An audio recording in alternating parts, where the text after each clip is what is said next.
ये बस. काय म्हणतो विशाल, कसा आहेस? जरा शांत बसलास एकदम.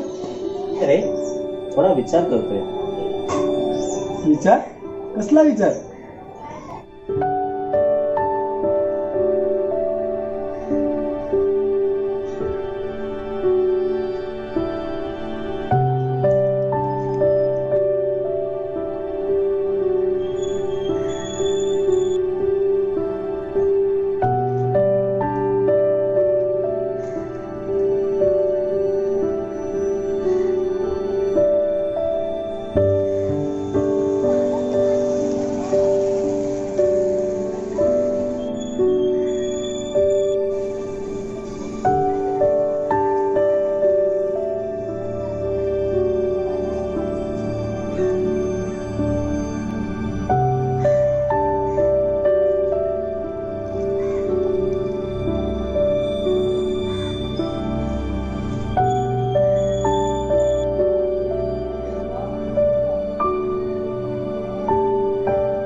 तू इथे रोज बसून अभ्यास का करतोस? सर, माझ्या घरात लाईट नाहीये. माझी आई आजारी आहे. दिव्यात रॉकेल घालून अभ्यास करायची माझी ऐपत नाही. माझ्याकडे बघून तू गोड का हसलास? सर, तुम्ही देव आहात. रे सर, तुम्ही माझ्यासाठी देवच आहात. अरे तू जेवलास का? मी तुझ्यासाठी हे खाऊ आणले. सर, म्हणूनच मी असलो. तो कोणत्याही रूपात येईल, पण मला भुकेला ठेवणार नाही. जेव्हा जेव्हा भुकेला असतो तेव्हा तो मला काहीतरी देतोच. कधी नवसाचे पेढे तर कधी फळं, पण तो मला देऊनच जातो. आज मी भुकेला होतो, तो काही ना काही कारण करून मला भेटायला येणार आणि तुम्ही आलात. तुम्ही देव आहात ना?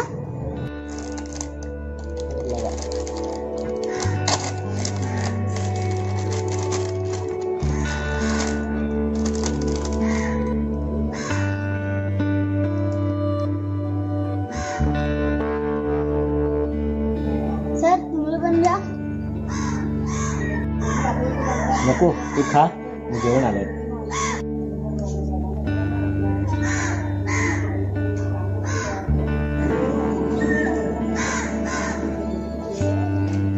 सर, तुम्ही इथेच थांबा. मी माझ्या आईला खाऊ देऊन येतो.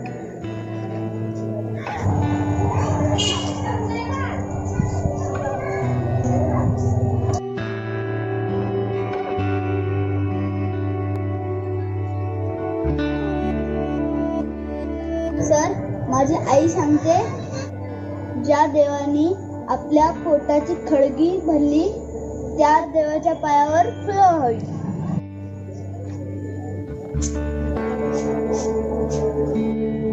कर्जाच्या ओझ्याखाली दबलो होतो, पण त्याने आज मला देवाची उपाधी देऊन लाजवलं. हे लॉकडाऊन झालं, शाळा कॉलेजेस बंद झाले, मंदिरालाही कुलूप लागले, रस्तेही ओस पडले आणि सगळीकडे शुकशुकाट झाला.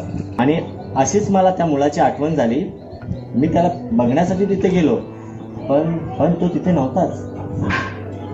तिथे नव्हता, मग तो गेला कुठे? पायरीवरची लाईट बंद होती, तो मला कुठेच दिसला नाही.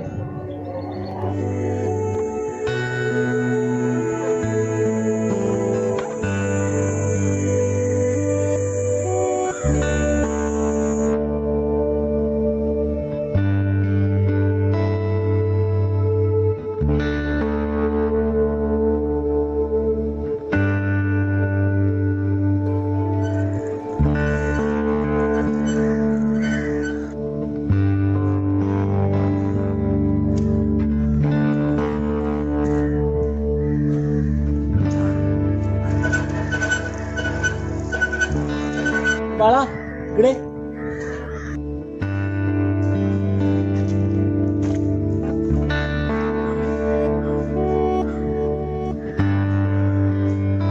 अरे बाळा, तू इथे काय करतोस? सर, मी इथेच राहतो. आम्ही घर बदललं आणि भाडं भरायला पैसे पण नव्हते. तर लॉकडाऊन मध्ये शिवमंदिर बंद झालं, शिवमंदिराची लाईट पण बंद झाली आणि मग आई मला ते घेऊन आली. झाला पाहिजे असं तिने सांगितलं. त्या शिवमंदिराचे दरवाजे बंद झाले पण ह्या शिवमंदिराचे दरवाजे कधीच नाही बंद होणार. इथं जिवंत माणसं यायची आणि इथं मेलेली. सर, या लाईट खाली माझा अभ्यास चालू असतो पण मी हार नाही मानली. आई सांगायची ज्यांनी जन्म दिला तोच आपल्या भुकेची खळगी भरतो. बरं, मग तुझी आई कुठे आहे? सर, ती कोरोनाच्या आजारात गेली. 3 दिवस ताप खोकला होता. नंतर दम अडकला. मी कुठेही गेलो नाही. ते पडलेल्या लाकडांनी तिथला अग्नी दिला. 14 दिवस तिथेच होम क्वारंटाईन राहिलो. सरकारी कायदा मोडू नकोस, तो आपल्या भल्यासाठी असतो असं ती सांगायची. आईच्या अस्थी तिथल्या समोरच्या नदीत विसर्जन केल्या. काल इथे येणाऱ्या लोकांना जेवायला घातलं आणि आईचं श्राद्ध पूर्ण केलं.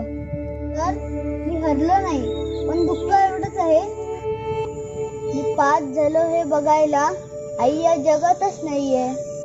आई जिथे असेल ती खुश असेल माझं हे यश बघून. कालच माझा रिझल्ट लागला आणि मी पहिला आलो. तर पुढच्या शिक्षणाचा माझा खर्च सर करणार आहे. पण आता खरी अडचण उभी राहील. ऑनलाईन अभ्यास करायला माझ्याकडे मोबाईलच नाही. असं सर तुम्ही वाईट का वाटून घेताय? मी पास झाल्याचा आनंद नाही झाला तुम्हाला? सर, तुम्ही कुठेही जाऊ नका, इथेच थांबा. सर, थांबा तुम्ही, मी येतो.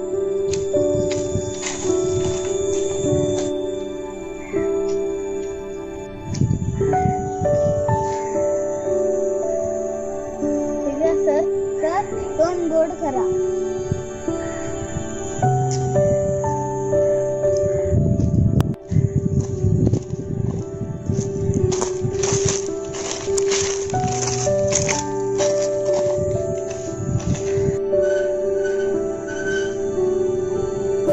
तो त्या खोपीत गेला तोवर मी माझ्या तोंडावर बोरिंगचं पाणी मारून भानावर आलो.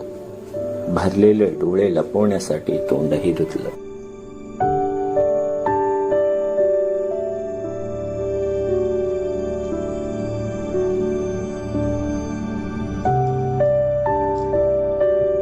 सर, मला माहित होतं देव ह्या जगात आहे.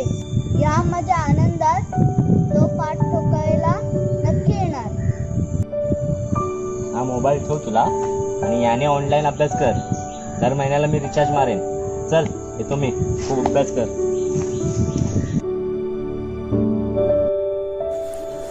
खरा देव तर कधीच दिसला नाही पण मी त्या मुलाच्या डोळ्यात देव पाहिला. देव पाहिला.